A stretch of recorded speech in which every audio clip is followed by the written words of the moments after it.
Extra Jabardasth. సింహం సింహం he's not a ఇప్పటి వరకు నువ్వు సింహాన్ని ఫోటోలో చూస్తుంటావు, టీవీలో చూస్తుంటావు, మహా అయితే జూలో చూస్తుంటావు, కానీ తిరిగే సింహాన్ని చూస్తావా? చూపించు, నేను ఎప్పుడు చూడలేదు. తలుపు తీమా మా వస్తే వడి ఒక్కరుసి బయటకు రావే. అయ్యో పొరంబోకోడు వచ్చినాడే. అరే కొడుకు బయటకు వచ్చాడు, ఇంటికి వచ్చినప్పుడు తిండి పెట్టాలని లేదా? అయ్యో వయసు మళ్ళీ తల్లి ఇంట్లో ఉంది, దానికి బిర్యానీ తేవాలని తెలియదా? అయ్యో వీడికి తిండి దాస తప్ప ఏమీ లేదు. అరే ఇంకెప్పుడు సంపాదిస్తావు? ఇంకెప్పుడు మా సంపాదించేది? పాతికేళ్ళు నువ్వు పోషించావు, పెళ్లి చేయమా, అది పాతికేళ్ళు పోషిస్తుంది. కొడుకులు కన్నా తర్వాత వాడు పోషిస్తాడు, ఇంకెందుకు మా సంపాదన? రామారావు ఏంటి ఇలా వచ్చావు? ఏం లేదు నారాయణ, కొద్దిగా 50,000 అప్పు కావాలి. నీకు 2 నెలల వడ్డీతో సాయిచ్చేస్తా. వడ్డీ 2 రూపాయల వడ్డీ, నీకు కంఫర్టబుల్ నాకు కంఫర్టబుల్. ఇదిగో 50,000 ఇంట్లో పెట్టు. 50,000? అవునా? 50,000.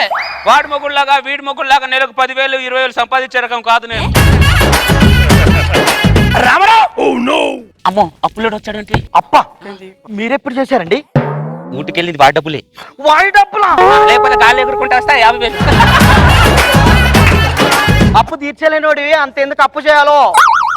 ఏమే పెళ్లి కాకముందు ఏ మగాడు అప్పు చేయడు, పెళ్ళైన తర్వాత ప్రతి మగాడు అప్పు చేస్తాడు. ఎందుకంటావు? ఏ రమ్మ ఇంట్లో పప్పు మాడిపోతుంది అన్న.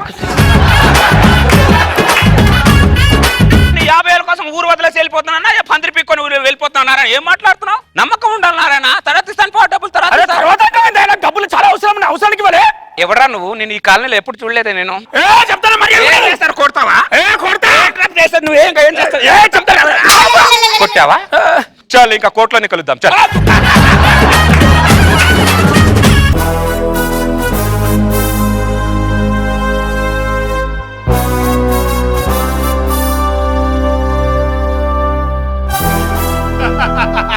మావా నేను మెల్లగా ఎలాగొకలా స్కిట్ కొట్టడానికి రాలే, ఎక్స్ట్రా జబర్దస్త్ని